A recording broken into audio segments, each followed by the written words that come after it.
Hello friends, आज हम देखते हैं क्लास 10 इंग्लिश सीजी बोर्ड का। चलो let's start. Question, write the antonym to the underline words to fill in the blanks. Antonym antonym लिखना है। एंटोनिम यानी कि अपोजिट लिखना है, जो जो वर्ड्स अंडरलाइन है ना उसका। पहला देखते हैं।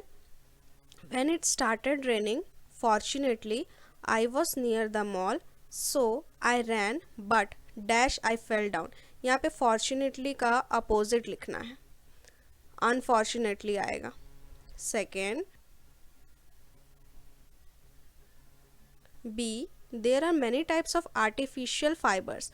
बहुत सारे आर्टिफिशियल फाइबर्स होते हैं यानी कि बनावटी, but cotton and silk are natural fibres. ये प्राकृतिक फाइबर्स होते हैं, कॉटन और silk. Then C, the comics were on the dash shelf and he did not want to read the books kept on the lower shelf. यानी कि जो books है lower shelf में रखे और कॉमिक्स फिर उसके अपोजिट अपर शेल्फ में रखे हैं। D, cats are tame but tigers are wild. Tame का अपोजिट क्या होगा? वाइल्ड। टेम यानी कि लाइक पालतू जानवर। ई, he was wearing two different colored socks but at least his shoes were the same। वो दो अलग अलग कलर के सॉक्स पहने। यहाँ पे जो डिफरेंट वर्ड है उसका अपोजिट लिखना है। डिफरेंट का अपोजिट क्या होता है friends? Same. Question number B, write one word for the underline phrases. जितने भी सेंटेंसेस है उसमें जो अंडरलाइन दिया है वर्ड, उसके जगह सब्स्टिट्यूट करना है वन वर्ड। क्या लिख सकते हैं हम लोग? जैसे question number 1, she loved children so started off as a teacher. उसको बच्चे बहुत पसंद थे तो उसने कैसे स्टार्ट किया? टीचर की तरह। तो स्टार्टेड ऑफ का ए बिगिन करेक्ट आंसर होगा। Second number, she cared for the people who were cast aside by the society. Cast aside का मतलब होता है इग्नोर करना, तो इसका करेक्ट आंसर होगा option B, ignored. Question number 3, I will look after the baby in the evening. मैं baby को देखूंगी इवनिंग में, तो इसका करेक्ट आंसर होगा question number A, care. Question number 4, at what time will you set off on your journey to the Himalayas. यानी कि किस टाइम पर आप अपनी जर्नी शुरू करोगे? सेट ऑफ यानी कि बिगिन करना।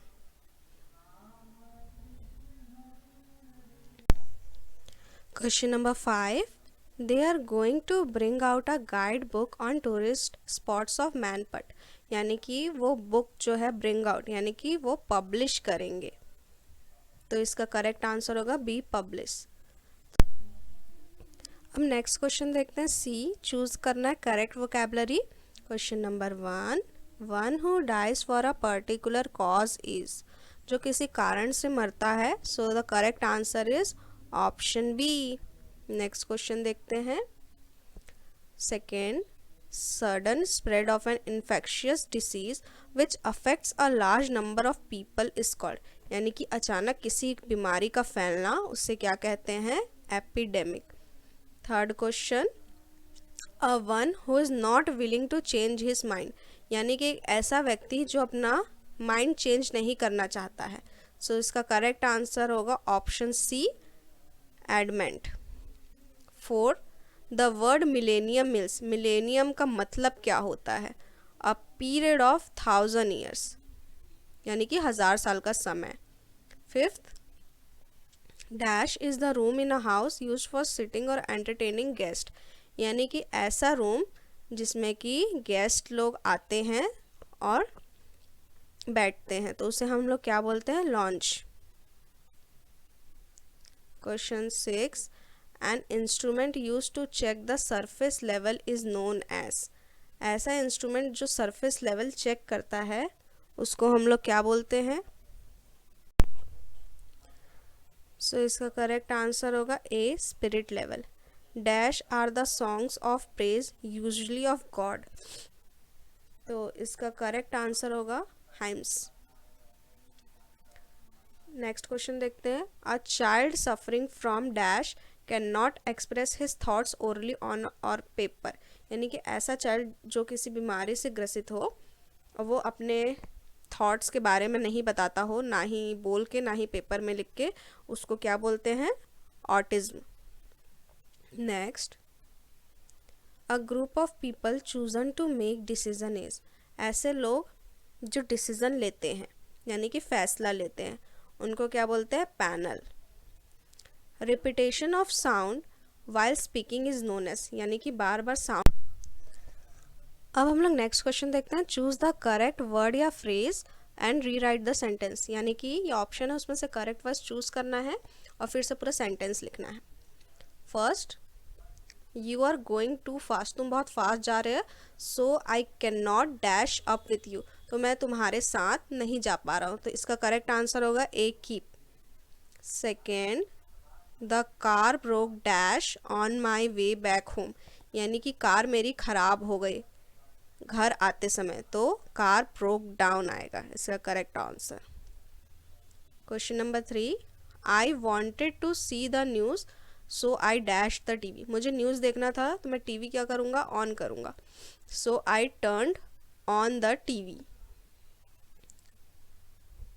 Next, their children have all dash and left to work in the city, यानी कि जैसे ही बच्चे बड़े हुए, ग्रोन अप, और वो सिटी में चले गए अपने काम के लिए। अब इसमें से चूज करना है करेक्ट स्पेलिंग वर्ड का। फर्स्ट आंसर देखते हैं, have you got a spare, क्या तुम्हारे पास एक और एनवेलप है? एनवेलप की करेक्ट स्पेलिंग होती है ये वाली। Next, they send an official, official क्या भेजे? वो इंक्वायरी भेजे हैं, इंक्वायरी इनटू द डिज़ास्टर में। Next, I would like to, मैं तुम्हें कॉम्प्लीमेंट देना चाहता हूँ, यानी कि तारीफ करना चाहता हूँ तुम्हारे काम के लिए, on your work. Fourth, it made no difference, मुझ में कोई डिफरेंस नहीं पड़ता है क्योंकि ये मुझ पे अफेक्ट नहीं हुआ है। I advise him but he did not follow my advice, मैंने उसे एडवाइस किया पर उसने मेरी एडवाइस नहीं मानी, सो the correct answer is this.